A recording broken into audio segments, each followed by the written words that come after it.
ಇನ್ನು 2028ಕ್ಕೆ ನಾನು ಕೂಡ ಸಿಎಂ ಆಕಾಂಕ್ಷಿ ಇದ್ದೇನೆ ಅಂತ ನಾನು ಹೇಳಿದ್ದೇನೆ. ಯುದ್ಧಕ್ಕೂ ಮುಂಚೆಗೆ ಸೈನಿಕರನ್ನ ಸಿದ್ಧತೆ ಮಾಡ್ತಾರೆ, ಹೀಗಾಗಿ ಒಂದೆರಡು ತಿಂಗಳು ಮೊದಲೇ ತಯಾರಿ ಮಾಡಬೇಕಲ್ಲ ಅಂತ ಬೀದರ್ನಲ್ಲಿ ಸಚಿವ ಸತೀಶ್ ಜಾರಕಿಹೊಳಿ ಹೇಳಿಕೆಯನ್ನು ಕೊಟ್ಟಿದ್ದಾರೆ.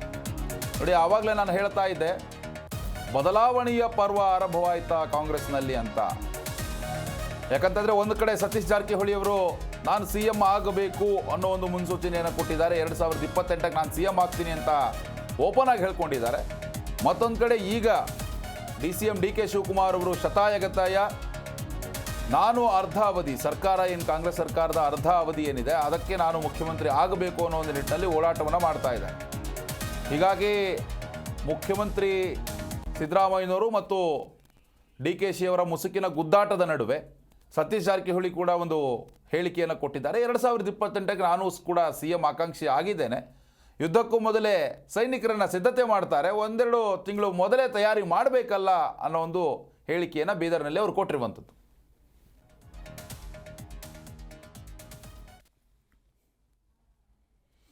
ಇದೆ ಅದು 140 ದಿನ ಆಯ್ತು. ಸರ್ಕಾರ ಬೀಳೋದೈತಿ ಪ್ರಶ್ನೆ ಆದ್ರೆ ನೀವು ಯಾರು ಕೂಡ ಕನಸಿನಲ್ಲಿ ಊಹಿಸಿರ್ಲಕ್ಕಾಗದ.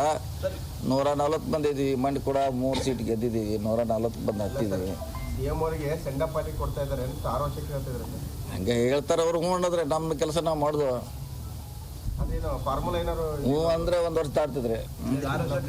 DK ಶಿವಕುಮಾರ್ ಡಿನ್ನರ್ ಪಾರ್ಟಿ ಕೊಟ್ಟರು ಅಂದ್ರೆ ಸಿದ್ದರಾಮಯ್ಯ ಕುರ್ಚಿ ಗಾಯಬ್, ಸಿದ್ದರಾಮಯ್ಯ ಹೋಯ್ತಾರ ಅಂತ ಇಲ್ಲ, ಅದು ಅವ್ರಿಗೆ ಸಂಬಂಧ, ಈ ವಿರೋಧ ಪಕ್ಷರ ಸಂಬಂಧ ಅಲ್ಲ. ನಾವು 140 ಜನ ನಾವದಿ, ಅವ್ರ ಕೈಲಿಲ್ಲ. ಅವರು ಖಡಕ್ ಸೂಚನೆ ಕೂಡ ಹೈಕಮಾಂಡ್ ಅವರೇ ಸ್ಟೇಟ್ಮೆಂಟ್ ಕೊಟ್ಟಾರ. ಅವ್ರ ಸ್ಟೇಟ್ಮೆಂಟ್ ನೋಡಿರಿ ನೀವು? DK ಶಿವಕುಮಾರ್ ಸ್ಟೇಟ್ಮೆಂಟ್ ನೋಡಿರಿ? ಏನ್ ಹೇಳ್ತೀರಿ ಸರ್ ಅದ್ರ ಬಗ್ಗೆ? ಮತ್ತೆ ಏನು ಹೇಳಿದ್ರು ಅದನ್ನೇ ಹೇಳೋದು, ಮತ್ತೇನು ಹೇಳೋದು? ಏನು ಹೇಳೋದು ಅದನ್ನೇ ಹೇಳೋದು. 2028 ಸರ್. ಈಗ ಯುದ್ಧ ಆಡ್ಬೇಕಾರೆ ಸೈನಿಕರನ್ನ 1 ತಿಂಗಳು 2 ತಿಂಗಳು ಮುಂದೆ ತಯಾರು ಮಾಡ್ತಾರೆ. ಒಂದು ಸಲ ಯುದ್ಧ ಆಡೋಲ್ಲ ಯಾರು. ಹಂಗೆ ಅವ್ರ ಘೋಷಣೆಗೆ ಹೋಗಿ ಅವರು ವಾರ್ಮ್ ಅಪ್ ಮಾಡಿ ರೆಡಿ ಆಗ್ತಿರ್ತಾರೆ ಅಷ್ಟೇ.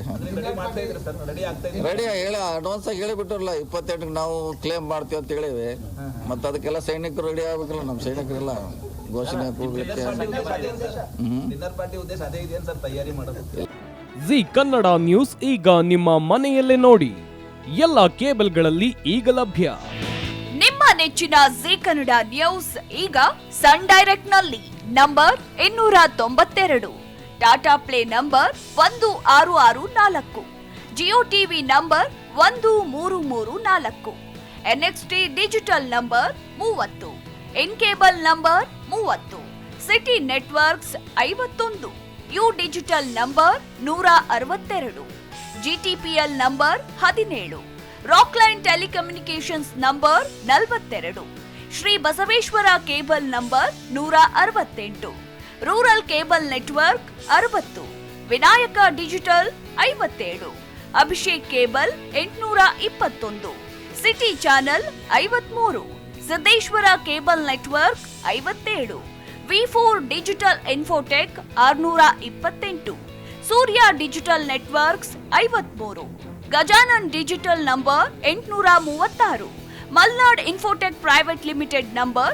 56, Metrocast number 830, Victory Digital number 167ರಲ್ಲಿ ನೋಡಿ ಆನಂದಿಸಿ.